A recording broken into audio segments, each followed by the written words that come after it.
बिहार भैया नई पीढ़ी का नया है बिहार, रफ्तार पकड़ ले बिहार। दिल की यही पुकार, सबने सत्ता का, जीने का आधार, सुरक्षा का अधिकार। धरती मैया की सुनाए आंचल रोज पसार, सभी युवा को जन्मभूमि पर मिल रहा रोजगार। भारत माता की, नरेंद्र मोदी जिंदाबाद।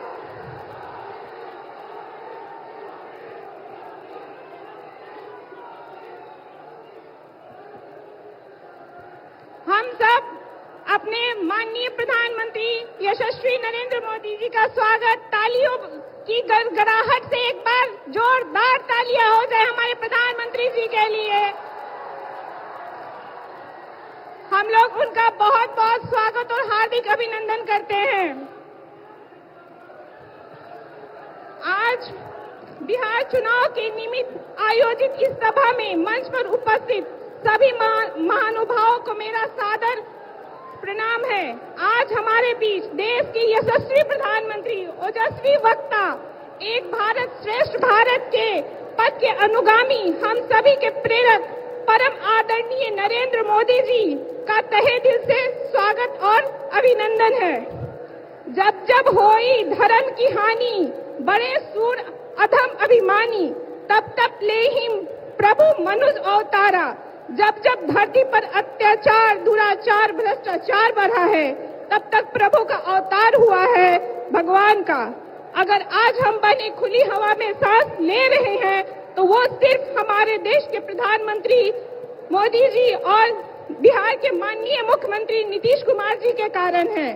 आज मैं नीलम राम भारती इस मंच के माध्यम से देश के यशस्वी प्रधानमंत्री जी को नारी शक्ति योजना से लेकर नारी शक्ति वंदन अधिनियम तक के लिए दिल की गहराइयों से धन्यवाद करती हूँ। और मैं स्वागत करने के लिए, माननीय प्रधानमंत्री जी का स्वागत के लिए महाराजगंज के लोकप्रिय सांसद जनार्दन सिंह सिग्रीवाल जी से आग्रह करती हूँ कि वो मंच पर आके हमारे प्रधानमंत्री जी का स्वागत करें।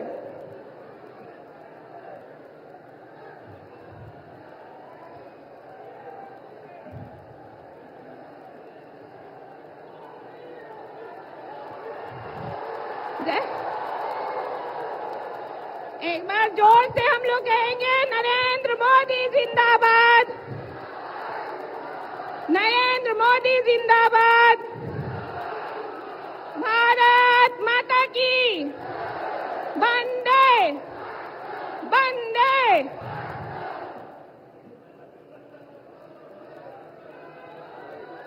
चलाइए सब चलाइए।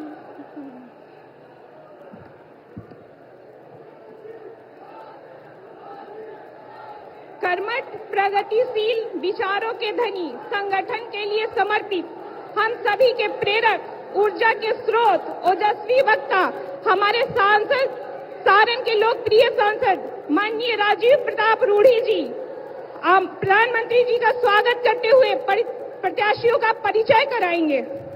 जी।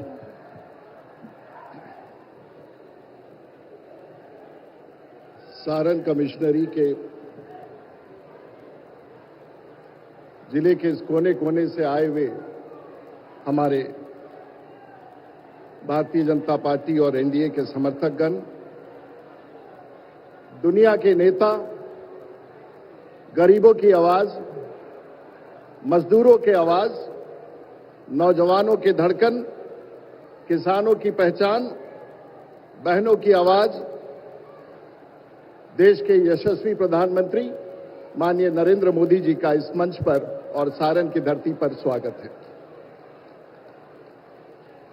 माननीय प्रधानमंत्री जी,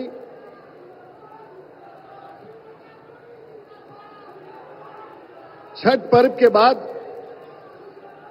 छठ मैया के आशीर्वाद लेकर के हम सब आपके इस सभा में यहां उपस्थित हुए।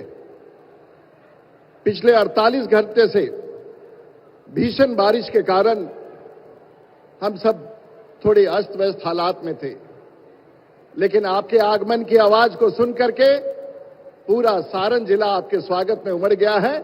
मैं आपका विशेष रूप से इस विषय पर बधाई देना चाहूंगा। छपरा की धरती पर आपका स्वागत है। आप पिछले 11 वर्षों में छपरा से आपका इतना लगाव है और सचमुच छपरा की धरती से, सारण की धरती से, सारण कमिश्नरी से इतना लगाव है कि पिछले 11 वर्षों में इतिहास में कभी नहीं हुआ था कि देश का प्रधानमंत्री 4 बार छपरा आए, हम आपका इस धरती पर स्वागत करते। कभी नहीं हुआ है। देश में और भी प्रधानमंत्री रहे हैं, लेकिन आज पहली बार आपने एक इतिहास बनाया है। और आपकी शरण में राजीव प्रताप रूडी, भारतीय जनता पार्टी, छपरा के जनता की समर्थन से, आपके आशीर्वाद से आज 7वीं बार लोकसभा और राज्यसभा के सदस्य और एक बार विधानसभा के सदस्य के रूप में आपके शरण में यहां खड़ा है। मैं छपरा की जनता का आभार व्यक्त करना चाहूंगा। आज हमारे मंच पर 13 प्रत्याशी बैठे हैं।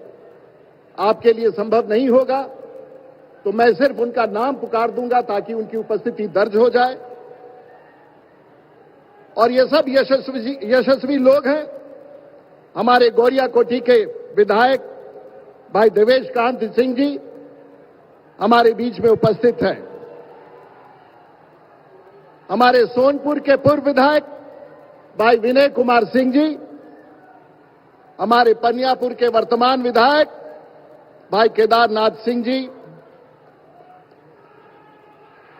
परसा के विधायक भाई छोटेलाल राय जी, अमनौर के हमारे विधायक और मंत्री भाई कृष्ण कुमार मंटू जी, हमारी एकमात्र महिला प्रत्याशी माननीय प्रधानमंत्री जी, हमारी इस 24 विधानसभा में एकमात्र महिला प्रत्याशी और सबसे सुलझी हुई नेता छोटी कुमारी, जो छपरा की धरती से आपका प्रत्याशी। मांझी से हमारे जनता दल यूनाइटेड के पूर्व विधायक भाई रणधीर सिंह जी, आपका स्वागत है। हमारे मुख्य सचेतक और तरैया, जो मेरा पुराना विधानसभा था, वहां के माननीय विधायक भाई जनक सिंह जी, महाराजगंज के प्रत्याशी भाई हेमनारायण शाह जी, लोजपा के गरखा के प्रत्याशी भाई बिननाल जी, हमारे सवर्ण आयोग के अध्यक्ष पूर्व पार्षद महाचंदर बाबू, हमारे एमएलसी सचितानंद राय जी, हमारे मल्होड़ा के, जहां से हमारे लोजपा के प्रत्याशी का नामांकन खारिज हो गया, हमारे अंकित कुमार, जिनको हमने समर्थन दिया है, मल्होड़ा के प्रत्याशी भाई अंकित कुमार जी, हमारे वर्तमान विधायक डॉक्टर सीएन गुप्ता जी और हमारे पूर्व विधायक ज्ञानचंद माझी जी, हमारे गोपालगंज के सांसद डॉक्टर आलोक जी, हमारे ज्ञानचंद माझी जी और माननीय सिकरीवाल साहब का परिचय तो पहले हो चुका है। माननीय प्रधानमंत्री जी, आप बैठ सकते हैं। महोदय, मैं 3 मिनट में अपना स्वागत की बात समाप्त करूंगा। सारण के लोग आपके यहां पर आपकी जो उपस्थिति है, मैं बिहार के 2 विषयों की बात सिर्फ कहना चाहूंगा, और क्योंकि लोग ललायित हैं आपकी बात सुनने के लिए, और वो साधारण सा विषय है। बात यह है, बिहार में चाहे वो बिजली हो, सड़क हो, और एक बड़ा आकर्षण आपके प्रति है। मैं छोटी सी बात समाप्त करूंगा। माननीय प्रधानमंत्री जी, मेरी मां पटना से चला करती थी और हार्डिंग रोड से एक बस निकलता था जिसका नाम था 1 डे सर्विस। मेरा गांव पटना से 60 किलोमीटर दूर है और मेरी मां उस बस पर सुबह 5 बजे हार्डिंग रोड पर बैठती थी और 8 घंटे में मेरे गांव पहुंचती थी। उस बस का ही नाम था 1 डे सर्विस। आज आपकी कृपा से, आपके 10 वर्ष के कार्यकाल में जो हम 8 घंटा में तय करते हैं, अब 40 मिनट में वो यात्रा तय करते हैं। यही बिहार आपने दिया है, जो सचमुच एक सच्चाई है। माननीय प्रधानमंत्री जी, आपसे पूछे कि बिहार विकसित कैसे कर गया बिजली के क्षेत्र में, तो बिहार में अगर पूछना हो कि बिजली कहां है, बिहार के किसी घर में अब कोई स्टेबलाइजर नहीं है। अब बिना स्टेबलाइजर का बिजली 24 घंटा बिहार में मिलता है, वो आपका बड़ा देन है और ये सब सच्चाई है। मैं इससे आगे नहीं बढ़ना चाहूंगा, लंबी सूची है और छोटे से बात रख करके आज सिर्फ विमर्श बिहार में दो ही है। क्या इस देश में आप राहुल गांधी को चुनना चाहते हैं या नरेंद्र मोदी प्रधानमंत्री को चुनना चाहते हैं?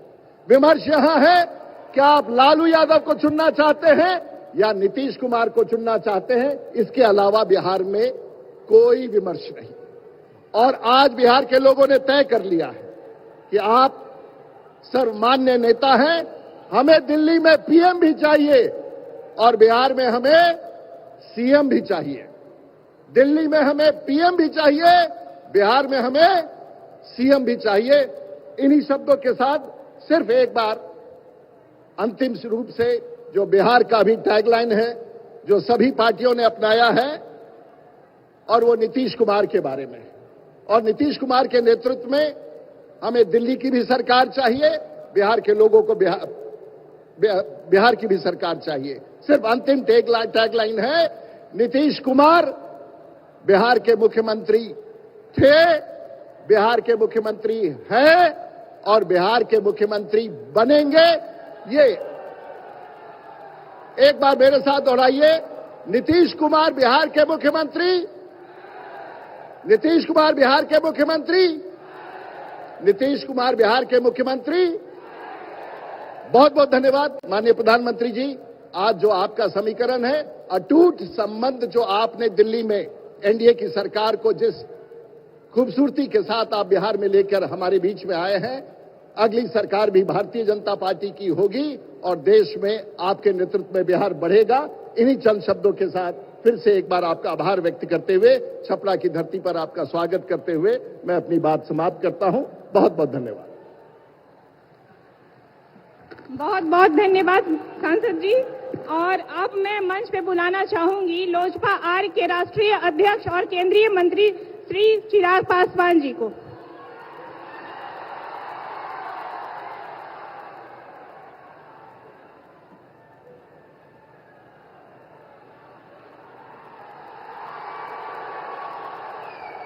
साथियों, आज इस सम्मानित मंच पर मौजूद देश के लोकप्रिय प्रधानमंत्री आदरणीय नरेंद्र मोदी जी मौजूद इस सम्मानित मंच पर तमाम हमारे प्रत्याशीगण मौजूद इस सम्मानित मंच पर तमाम वरिष्ठ सांसदगण।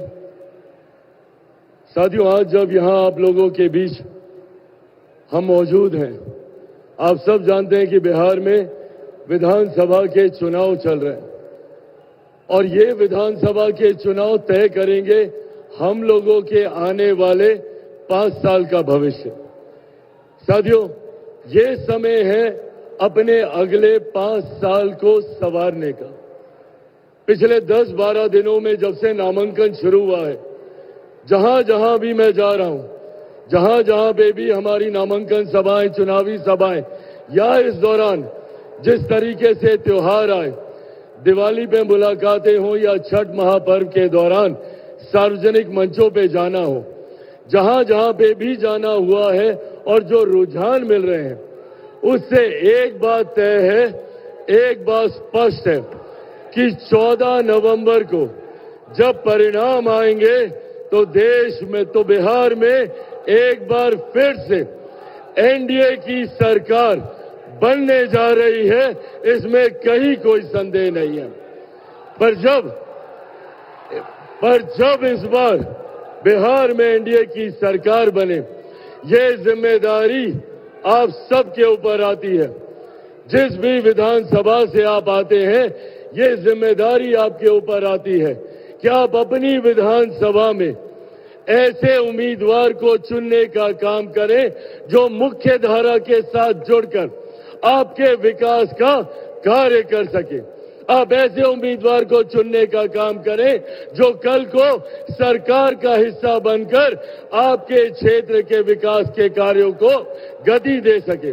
एक ऐसा एनडीए का उम्मीदवार आप चुने जो कि कल को हमारे मुख्यमंत्री के साथ बैठकर आपकी क्षेत्र की समस्या का समाधान कर सके, जो कल को केंद्र में जाकर मंत्रिमंडल से मिलकर प्रधानमंत्री जी से संवाद साधकर आपके क्षेत्र के लिए बड़ी से बड़ी परियोजनाओं को ला सके। पर अगर कहीं गलती से कोई गलत चुनाव हुआ तो अगले 5 साल पुनः आप लोगों को सिर्फ बहाना सुनने को मिलेगा कि बिहार सरकार हमारा साथ नहीं देती और केंद्र सरकार हमारी बात नहीं सुनती। तो ऐसे में जब ये बात तय है कि बिहार में एक बार फिर से एनडीए की सरकार बनने जा रही है, तो उस एनडीए की सरकार में आपकी विधानसभा का प्रतिनिधित्व करने वाला आपका विधायक सत्ताधारी पक्ष का विधायक होना चाहिए, एनडीए का विधायक होना चाहिए। साथियों, अगले 5 साल हमारे बिहार के लिए स्वर्णिम काल के तौर पर होने वाले हैं। पिछले साल 1.25 साल में आपने देखा, जब से केंद्र में तीसरी बार हमारी सरकार बनी, तब से प्रधानमंत्री जी 11-12 बार बिहार आए। चुनाव से पहले, चुनाव के दौरान 2 दिन पहले प्रधानमंत्री जी यहाँ थे, आज यहाँ हैं, 2 दिन बाद फिर बिहार आएंगे। ये दर्शाता है कि केंद्र सरकार मेरे प्रधानमंत्री के लिए किस तरीके से बिहार प्राथमिकता है। साथियों, ये लंबे समय के बाद बिहार को सौभाग्य मिला है एक मजबूत और स्थिर डबल इंजन की सरकार बनाने का, और ये डबल इंजन की सरकार जिसका नेतृत्व बिहार में मुख्यमंत्री नीतीश कुमार जी कर रहे हैं, मजबूत समर्थन जीतन राम मांझी जी कर रहे हैं, उपेंद्र कुशवाहा जी कर रहे हैं, और तो और इस सरकार का समर्थन आपका भाई, आपका बेटा चिराग पासवान भी कर रहा है। मैं चाहता हूं कि इस डबल इंजन की सरकार की व्यवस्था को अगले 5 साल तक ऐसे ही मजबूत और स्थायी रूप से बरकरार रखें। इसीलिए आज आपसे ये आग्रह करके जाता हूं कि अपनी अपनी विधानसभा में जो प्रत्याशी आपके यहां पर मौजूद हैं, उन सबको भारी मतों से विजयी बनाकर बिहार की विधानसभा में भेजकर प्रधानमंत्री जी आदरणीय नीतीश कुमार जी, उपेंद्र कुशवाहा जी, जीतन राम मांझी जी और चिराग पासवान को आप लोग मजबूत करने का काम करें। सब लोगों का आशीर्वाद है ना? सब लोगों का आशीर्वाद है? तो एक बार जोरदार ताली बजाकर अपना आशीर्वाद दे दें। बहुत बहुत धन्यवाद। जय हिंद, जय बिहार। आपसे क्षमा चाहेंगे, धूमल सिंह जो हमारे एकमा के माननीय पूर्व विधायक हैं, उनका परिचय नहीं हो पाया। आप सबको एक बार तालियों के साथ धूमल जी का आप लोग स्वागत करें। बहुत बहुत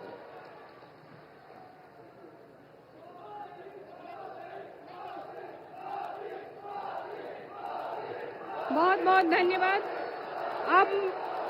अब वो घड़ी आ गई है जिसका हम सबों को बेसब्री से इंतजार था।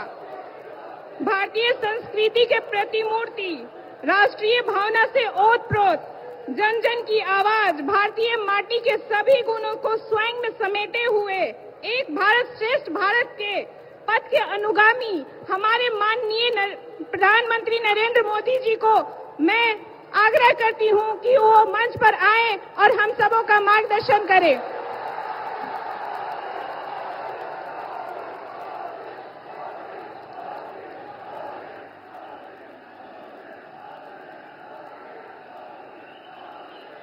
भारत माता की, भारत माता की, भारत माता की।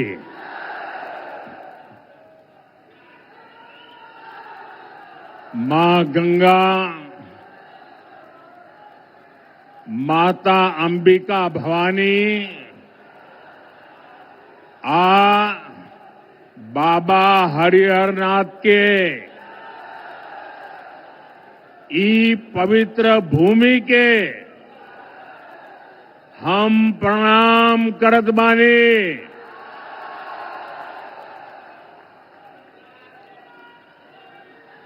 देशभक्त रत्न डॉक्टर राजेंद्र प्रसाद, लोकनायक जयप्रकाश नारायण, भिखारी ठाकुर के ई गौरवशाली भूमि पर रौरा सबके अभिनंदन करत बानी।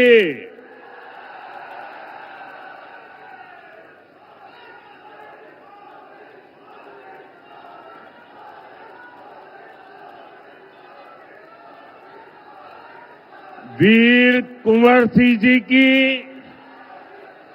इस पावन धरती पर आप सभी जनता जनार्दन के दर्शन का आज मुझे सौभाग्य मिला है। इतनी विशाल संख्या में हमारी बहनें बेटियां आज हमें आशीर्वाद देने आई है। नौजवानों का उत्साह तो देखते ही बनता है। बिहार के मेरे भाई बहनों और खास करके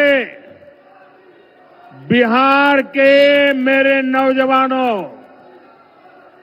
मैं आज आपको एक गारंटी देता हूं। बिहार के मेरे नौजवानों, आज मैं आपको एक गारंटी देता हूं। आपका सपना ही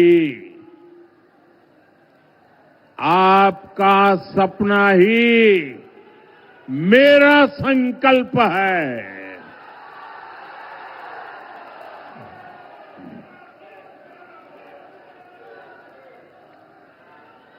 नरेंद्र और नीतीश आपके सपनों को पूरा करने में जुटे हैं। बिहार में सुशासन से समृद्धि की यात्रा अनवरत चलती रहे, इसके लिए भाजपा एनडीए के इन सभी साथियों को विधानसभा जाना जरूरी है। और इसलिए मैं आज इन सब के लिए आपके आशीर्वाद मांगने के लिए आपके पास आया हूं।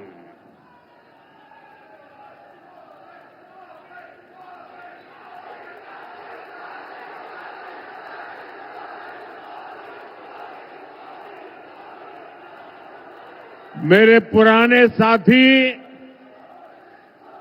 मेरे मित्र राजीव प्रताप मुझे भी बता रहे थे कि कई लंबे 48 घंटों से बारिश धूम चल रही थी। एक तरफ दिवाली गई, छठ पूजा का इतना पवित्र महत्वपूर्ण त्योहार, और इतनी सारी बारिश, इसके बावजूद भी छपरा का जो माहौल मैं देख रहा हूं,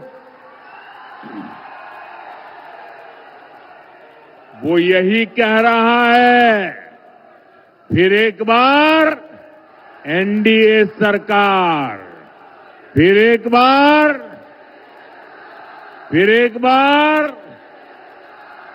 बार बिहार में फिर से सुशासन सरकार। भाइयों और बहनों, छपरा आना अनेक प्रेरणाओं से जुड़ने जैसा है। यह धरती आस्था की भी है, आंदोलन की भी है और कला की भी है।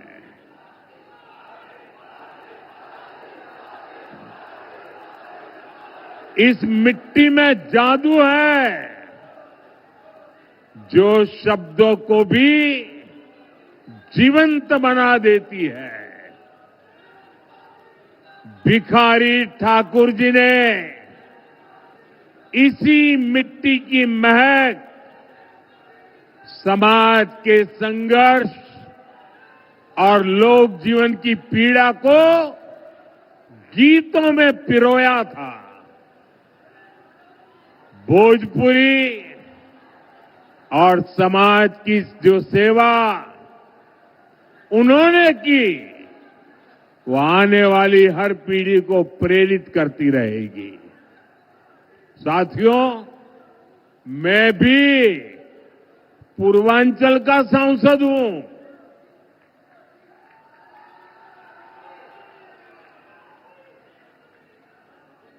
बनारसी बोलत बोलत अब हमरा के भोजपुर में कोनो दिक्कत ना होला।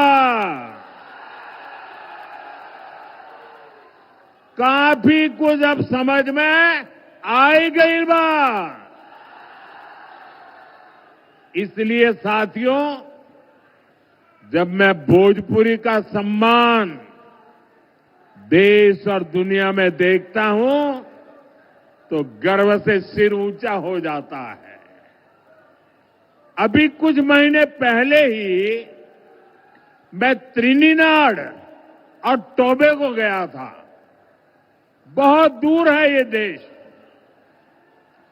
जब मैं वहां एयरपोर्ट पर उतरा तो लगा जैसे बनारस या छपरा के घाट पर हूं। वहां के लोगों ने भोजपुरी चौताल से सबका स्वागत किया। बिहार और भोजपुरी से जुड़ा होने का गौरव अद्भुत होता है। लेकिन साथियों, मैं आपको ये भी याद दिलाना चाहता हूं कि लालटेन वाले हो, पंजे वाले हो या उनके इंडी गठबंधन के साथी, ये लोग कैसे बिहार और बिहारियों का अपमान करते हैं। कांग्रेस के पंजाब के एक मुख्यमंत्री थे। उन्होंने एक रैली में खुला ऐलान किया।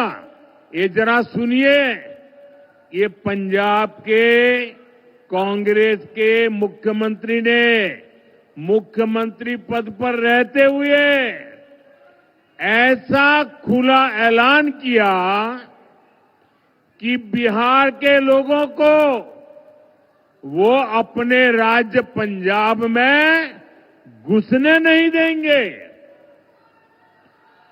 कांग्रेस के मुख्यमंत्री ने पंजाब में भाषण किया और उस समय मंच पर उन्होंने तो भाषण किया, उस समय मंच पर गांधी परिवार की एक बेटी जो आजकल पार्लियामेंट में बैठती है, वो जब एक बोल रहे थे कि पंजाब के लोगों, बिहार के लोगों को पंजाब के मुख्यमंत्री पंजाब में घुसने नहीं देंगे, और ये कांग्रेस के इतने बड़े परिवार की बेटी खुश होकर के तालियां बजा रही थी। उधर तेलंगाना और कर्नाटक में कांग्रेस के नेता बिहारियों को गालियां देते रहते हैं। तमिलनाडु में डीएमके के लोग बिहार के मेहनतकश लोगों को प्रताड़ित करते हैं, और बिहार में आरजेडी क्या करती है? इतना सारा हो रहा है, आरजेडी को सांप सूंघ जाता है। और इस बार तो इस चुनाव में इन लोगों ने सारी हदें पार कर दी है। जिन लोगों ने अपने राज्यों में बिहारियों को गालियां दी, उन लोगों को कांग्रेस ने बिहार में चुनाव प्रचार में बुला लिया। साथियों, ये सब अचानक ऐसे ही नहीं हुआ है। ये बिहार के चुनाव में कांग्रेस की सोची समझी साजिश के तहत हुआ है। कांग्रेस चाहती है कि आरजेडी का ज्यादा से ज्यादा नुकसान हो और इसलिए कांग्रेस बिहार विरोधियों को बिहार चुनाव प्रचार में ला रही है। एक उदाहरण है कि आरजेडी कांग्रेस की लड़ाई कितनी बड़ी होती जा रही है। साथियों, हमारी संस्कृति, हमारी आस्था, हमारी धरोहर, यही बिहार की आत्मा है। भाई, इन बच्चों से जो फोटो लाए ले लीजिए। ये कब से हाथ ऊपर करके थक जाएंगे, जरा ले लीजिए। एनडीए सरकार विकास भी विरासत भी इस मंत्र पर काम कर रही है। जरा एसपीजी के लोग ये कलेक्ट कर ले भाई। हम धरोहर को रोजगार से जोड़ रहे हैं। आप काशी विश्वनाथ धाम या अयोध्या धाम जाइए, वहां हुए विकास के बाद श्रद्धालुओं की संख्या लगातार बढ़ रही है। इससे रिक्शा वाले, टैक्सी वाले, नाव वाले, होटल वाले, खिलौने बेचने वाले, साड़ी बेचने वाले, कपड़े बेचने वाले, सबकी कमाई बढ़ी है। अब यही काम हमारी सरकार यहां छपरा और आसपास के इलाकों में दोहरा रही है। भाजपा एनडीए सरकार यहां हरिहरनाथ कॉरिडोर बना रही है। गंगा घाटों का सुंदरीकरण कर रही है। आने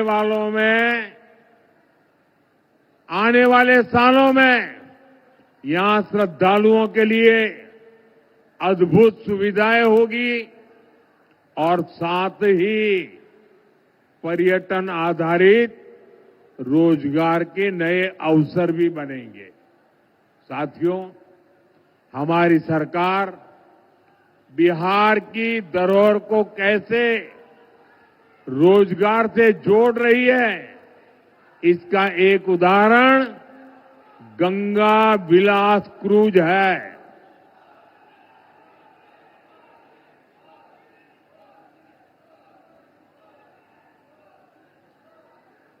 भाई, आपका प्यार मुझे मंजूर है, लेकिन मुझे बोलने तो दीजिए। आपका उत्साह मेरे सर आंखों पर।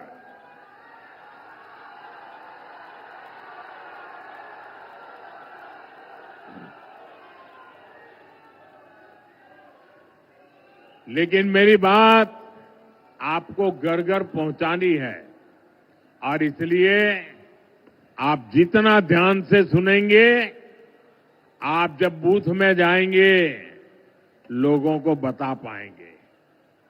साथियों, एक क्रूज चलती है,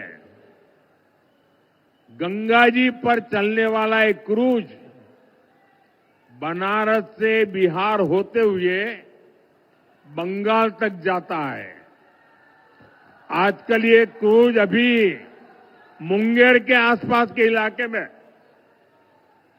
गंगा की लहरों के साथ चलने वाला ये जहाज बक्सर से विक्रमशिला तक बिहार का गौरव दुनिया को दिखा रहा है। नदी के तट पर हमारी संस्कृति कैसे पली बढ़ी उसके दर्शन होते हैं। साथियों, हमारी डबल इंजन सरकार बिहार के तीर्थों और धरोहरों की भव्यता को आधुनिक सुविधाओं से जोड़ रही है। लेकिन आप ये भी याद रखिए, आस्था विरोधी, विकास विरोधी, वोट बैंक की राजनीति और तुष्टीकरण में डूबे आरजेडी कांग्रेस के लोग घुसपैठियों को बचाने के सिवाय कोई काम नहीं कर सकते। घुसपैठिए उनके माए बाप बन गए हैं। उन्होंने अपनी पूरी राजनीतिक ताकत घुसपैठियों को बचाने में लगाई हुई है। भाइयों बहनों, अयोध्या में इतना भव्य राम मंदिर बना, 500 साल के बाद, 500 साल का इंतजार, अविरत संघर्ष, और तब जाकर के राम मंदिर बना। और आप तो गर्व से कह सकते हैं कि छपरा की एक बेटी स्वाति के भजन से दुनिया गूंज उठी थी। मेरी झोपड़ी के भाग आज खुल जाएंगे, राम आएंगे। कितने सुंदर बोल है, मेरी झोपड़ी के भाग आज खुल जाएंगे, राम आएंगे। और प्रभु श्री राम के दर्शन के लिए लाखों लाख लोग अयोध्या चल पड़े।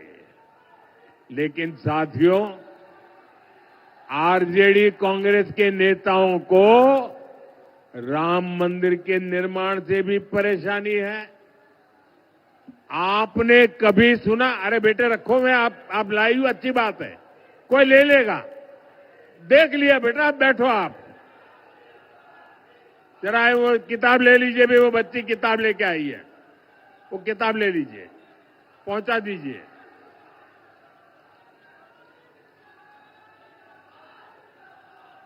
थैंक यू बेटा, थैंक यू।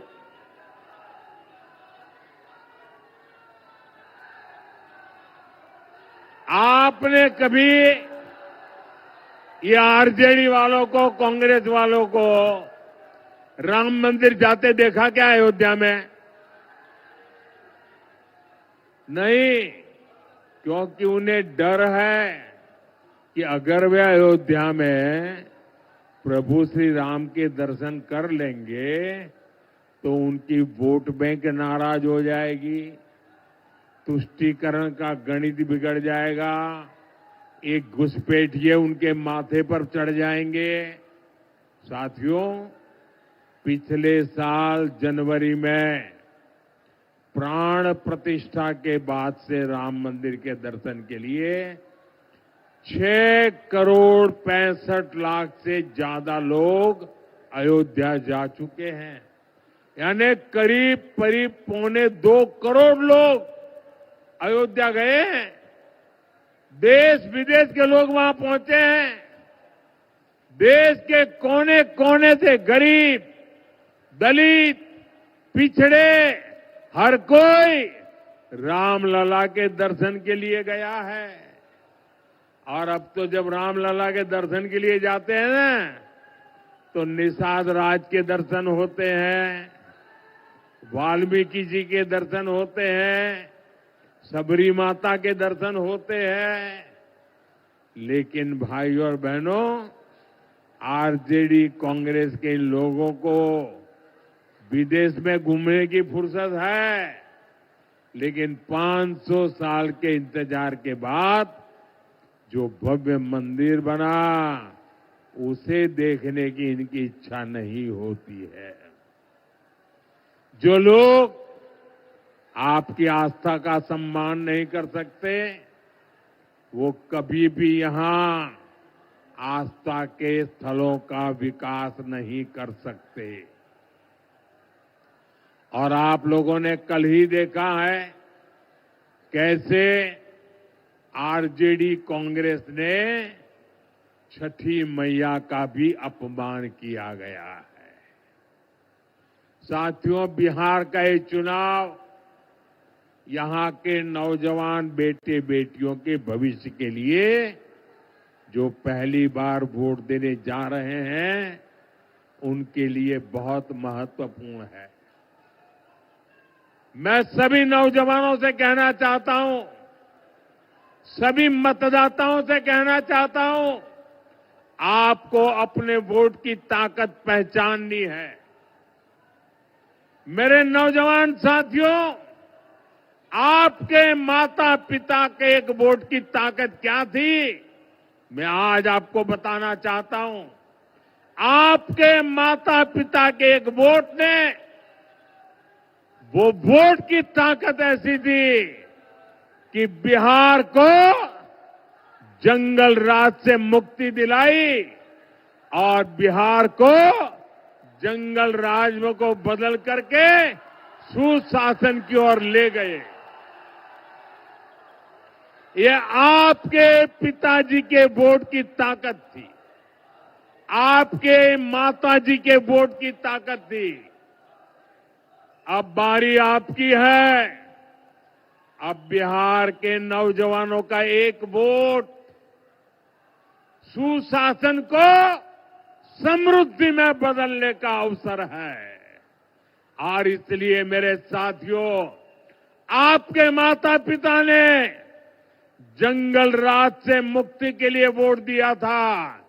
नौजवानों ने अब सुशासन से आके निकल करके समृद्धि के लिए वोट करना है, विकसित बिहार के लिए वोट करना है। साथियों, बिहार में शायद ही कोई ऐसा परिवार होगा जिसकी आंखों में जंगल राज की कोई न कोई भयावह तस्वीर ना छपी हो। जंगल राज के सबसे बड़े शिकार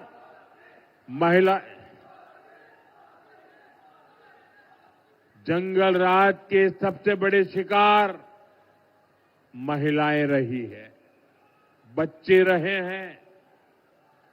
आजकल के युवा जब दलित आईएएस अफसर की पत्नी के साथ जो हुआ था, वो जानेंगे तो शहर उठेंगे। मैं बिहार की बात कर रहा हूं, जंगल राज के समय की बात कर रहा हूं, आईएएस अफसर की बात। और ये 1998 की बात है। उस दलित आईएएस अधिकारी की पत्नी ने राज्यपाल को, गवर्नर को चिट्ठी लिखकर खुलासा किया था कि आरजेडी के गुंडों ने कई दिनों तक उनसे बलात्कार किया था। आरजेडी गुंडों ने परिवार के अन्य महिलाओं को भी नहीं बख्शा था, उन्हें भी प्रताड़ित किया था। साथियों, आरजेडी की सरकार में मुख्यमंत्री कार्यालय भी माफियाओं का कार्यालय बन गया था। सरकार चलाने वाले तक जंगल राज में सुरक्षित नहीं थे। जो खेतों में काम करने वाली माताएं बहनें थी, स्कूल कॉलेज जाने वाली बेटियां थी, उनके साथ हुए बलात्कार के अधिकांश मामले तो आरजेडी की सरकार ने दर्ज तक नहीं होने दिए। गरीबों, दलितों, महादलितों, अति पिछड़ों के लिए तो न्याय के दरवाजे, हर दरवाजे बंद थे। आजकल बिहार में आरजेडी के समर्थक जिस तरह अपने गानों में धमकियां दे रहे हैं, उनमें भी आपको जंगल राज की झलक मिलेगी।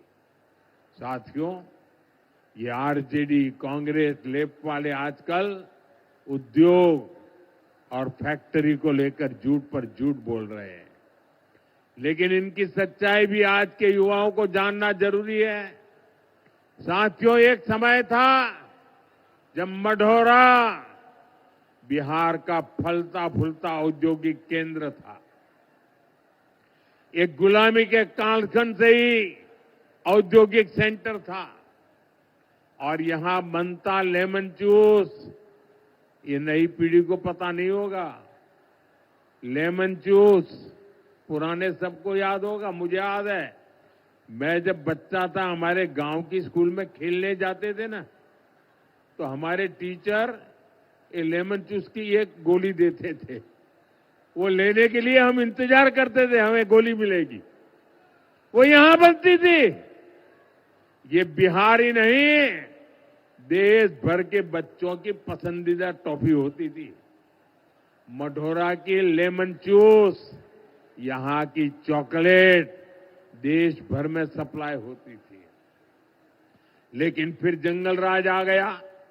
रंगदारी, फिरौती, प्रोटेक्शन मनी, आरजेडी के ऐसे भली भांति के गुंडा टैक्स लगते गए।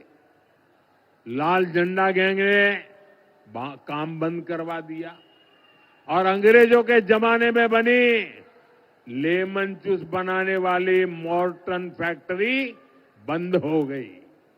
ये सिर्फ एक फैक्ट्री का उदाहरण नहीं है, ऐसी कई मिलें और फैक्ट्रियां जंगल राज ने बंद कर दी और देखते ही देखते यहां काम कर रहे हजारों लोग बेरोजगार हो गए। उनको पलायन होने के लिए मजबूर होना पड़ा। आपको भूलना नहीं है, आज भी जब उद्योगों से जुड़े लोग, निवेश करने वाले लोग आरजेडी और लाल झंडा जैसे जब सुनते हैं ना, तो आने से 50 बार सोचते हैं, दूसरे राज्य में चले जाते हैं। साथियों, एनडीए सरकार मढ़ौरा के उस गौरव को फिर से लौटाने में जुटी है। मढ़ौरा की रेल फैक्ट्री इसका उदाहरण है। एनडीए की डबल इंजन सरकार के कारण आज मढ़ौरा में बने इंजन विदेशों में निर्यात हो रहे हैं। अफ्रीका के देशों की ट्रेनें हमारे मढ़ौरा में बना इंजन चला रहा है। बिहार में बना इंजन आज दुनिया में काम आ रहा है। मैं आपको विश्वास दिलाता हूं, हमारा मढ़ौरा, हमारा सारण, हमारा बिहार फिर से मेड इन इंडिया की शान बनने वाला है।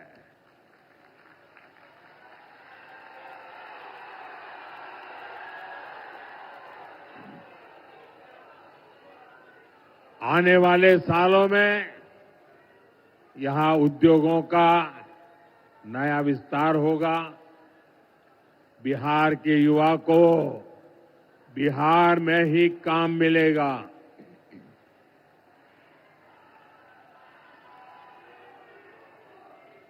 लेकिन साथियों, आपको ध्यान रखना है, जंगल राज वाले शिकारी, जंगल राज वाले शिकारी आपको लगातार भ्रमित कर रहे हैं, लालच दे रहे हैं। आरजेडी घोषणा, कांग्रेस ने अपना घोषणा पत्र, ये घोषणा पत्र नहीं है, उन्होंने अपनी रेट लिस्ट जाहिर की है। इनकी हर घोषणा के पीछे का असली मकसद रंगदारी, फिरौती, लूट खसूट, भ्रष्टाचार, यही सब है। इसलिए मेरे साथ इस संकल्प को दोहराइए, जंगल राज से दूर रहेगा बिहार। मेरे साथ दोहराएंगे, मेरे साथ दोहराएंगे, सबके सब दोहराएंगे। मैं कहूंगा, जंगल राज से दूर रहेगा बिहार। आप कहेंगे फिर से एनडीए सरकार। आप कहेंगे फिर से एनडीए सरकार। जंगल राज से दूर रहेगा बिहार, जंगल राज से दूर रहेगा बिहार, जंगल राज से दूर रहेगा बिहार। साथियों, मैं देख रहा हूं यहां इतनी बड़ी संख्या में हमारी माताएं बहनें आई हैं। बिहार के विकास में यहां की बहनों बेटियों की बहुत बड़ी भूमिका है। हमारी बेटियां आत्मनिर्भर बने, वे अपना परिवार का भविष्य समृद्ध करें, इसके लिए हम लगातार काम कर रहे हैं। ड्रोन दीदी, जीविका दीदी, बैंक सखी, लखपति दीदी, अनगिनत अभियान, ऐसे कितने ही प्रयासों ने बिहार में बहनों बेटियों को नई ताकत दी है। बिहार की बहनें मुख्यमंत्री महिला रोजगार योजना से भी बहुत खुश हैं। 1,30,00,000 बहनों के खाते में 10-10 हजार रुपया पहुंच चुके हैं। इस पैसे से वे अपना काम शुरू कर रही है। और मैं आपको एक और बात कहूंगा, जब यहां फिर एनडीए सरकार बनेगी तो मुख्यमंत्री महिला रोजगार योजना के तहत और भी अधिक मदद दी जाएगी।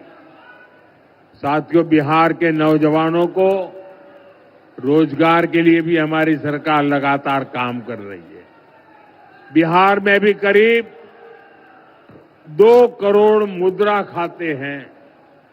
और आप जानते हैं ये मुद्रा योजना के तहत बिहार के नौजवानों को कितना पैसा मिला है? ये राशि है, अकेले बिहार की बात मैं बताता हूं, 2,80,000 करोड़। 2,80,000 मतलब करीब करीब 3 लाख करोड़ रुपया। ये पैसे बिहार के नौजवानों को मुद्रा लोन से मिले हैं। दलित, महादलित, पिछड़े, अति पिछड़े परिवारों को इससे बहुत फायदा हुआ है। साथियों, जिसको किसी ने नहीं पूछा, मोदी उनको पूजता है।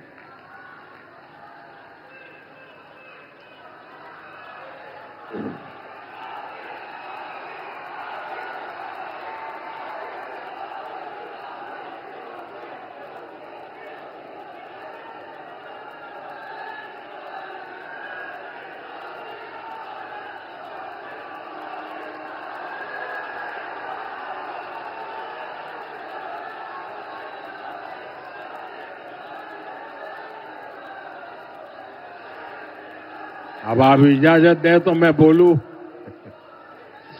आपका प्यार इतना है और आपका जुस्सा भी इतना जोरदार है कि मेरी आवाज भी दब जाती है।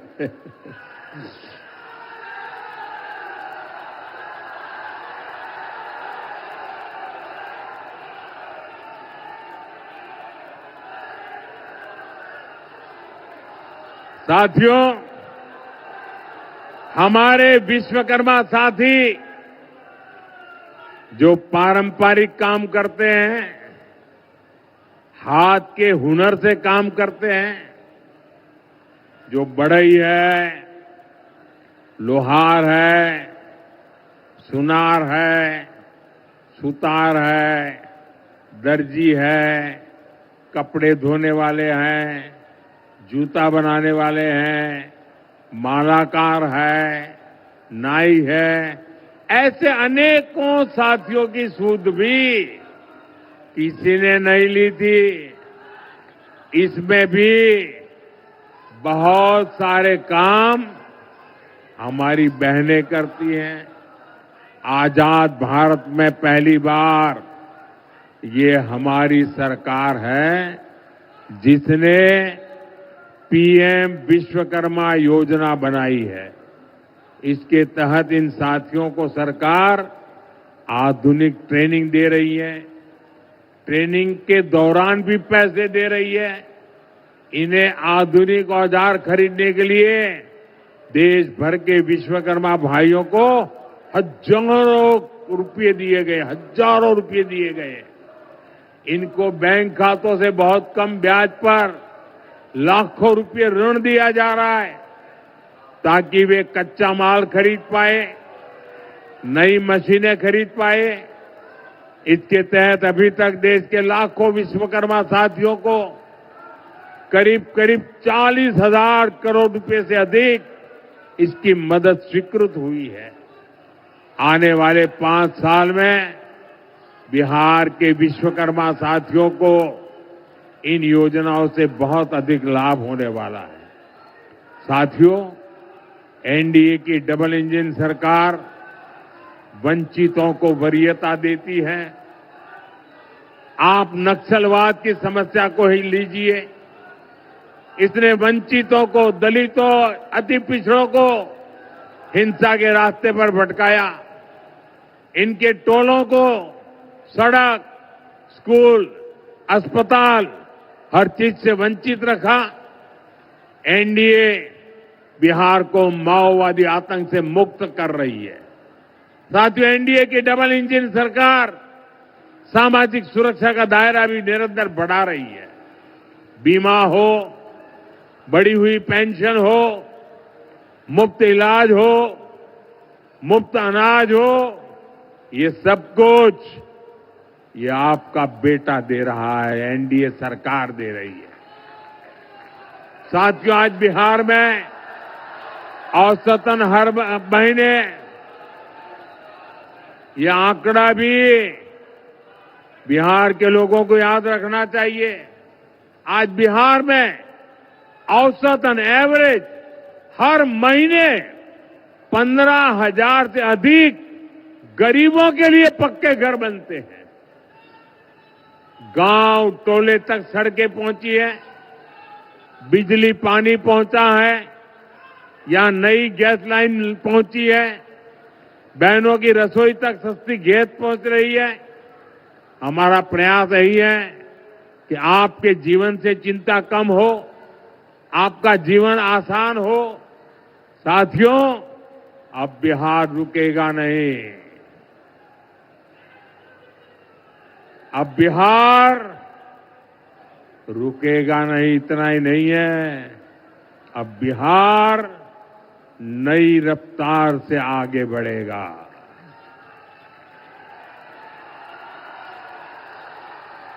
अब मतदान के दिन 6 नवंबर के लिए ज्यादा समय नहीं है। आपको याद है आपके यहां मतदान किस तारीख को है? मतदान की तारीख कौन सी है? मतदान की तारीख कौन सी है?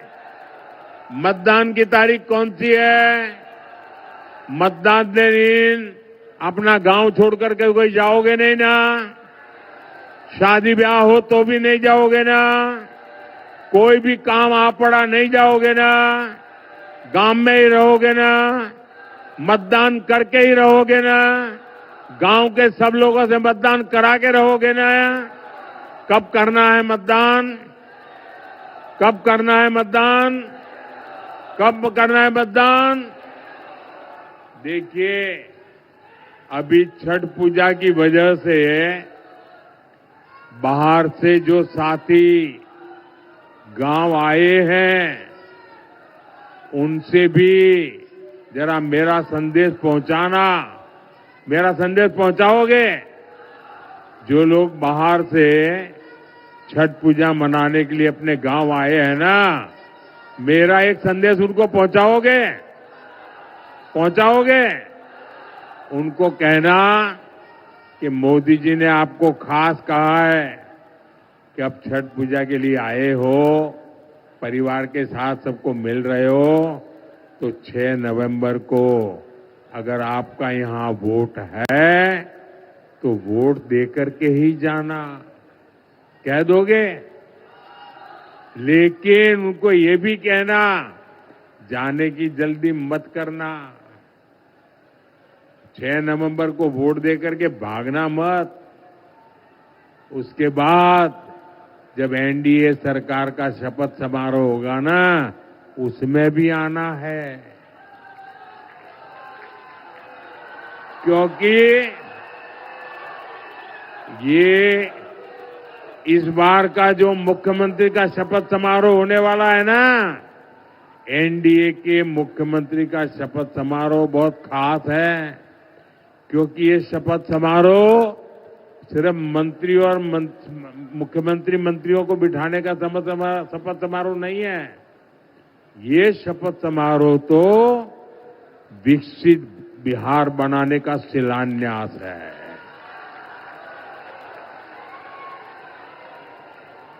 ये चुनाव विकास के महान अभियान को गति देने वाला है। इसलिए इस महायज्ञ में जो बाहर से यहां लोग आए हैं, उनका योगदान भी बहुत जरूरी है। भाइयों बहनों, हम सबका काम है, लोकतंत्र में हम सबकी जिम्मेवारी है, खुद तो वोट करें लेकिन औरों से भी वोट करवाएं। ज्यादा से ज्यादा मतदान होना चाहिए। सुबह सुबह मतदान केंद्रों पर पहुंचना चाहिए और भाजपा के, जेडीयू के, लोजपा के, हम पार्टी के, आरएलएसपी पार्टी के, जिस भी पार्टी के उम्मीदवार हमारे यहां से आपके यहां हो, उन सबको भारी बहुमत से विजयी बनाना है।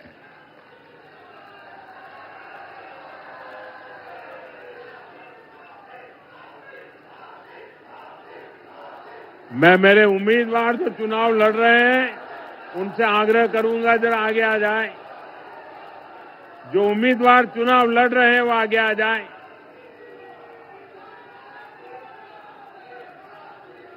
आप सब इतनी बड़ी संख्या में मेरे इन साथियों को आशीर्वाद देने आए हैं। आप मेरे इन साथियों की जितनी ताकत बढ़ाओगे, इतनी मोदी नीतीश की ताकत बढ़ेगी। और इसलिए मोदी नीतीश की ताकत को बढ़ाने के लिए मेरे इन सभी साथियों को आपको वोट देकर के ताकत देनी है, आपके आशीर्वाद देने हैं। मेरे साथ बोलिए, भारत माता की, भारत माता की, भारत माता की। मैं अभी इन लोगों के बीच में जाऊंगा। हमारे रूडी जी भी रहेंगे, हमारे चिराग जी भी रहेंगे और हम एक फोटो इन सारे उम्मीदवारों के साथ कराएंगे। लेकिन आपसे मेरी अपेक्षा है, आपके आशीर्वाद मजबूती के साथ मिले, एक एक वोट इन लोगों को मिले। बोलिए भारत माता की।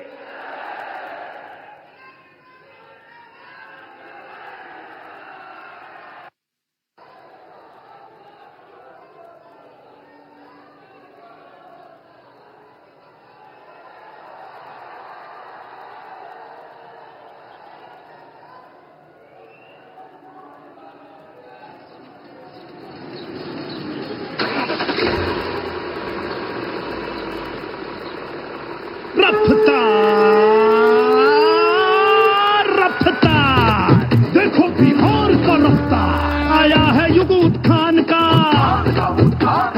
जन जन के कल्याण का, आया है युग उत्थान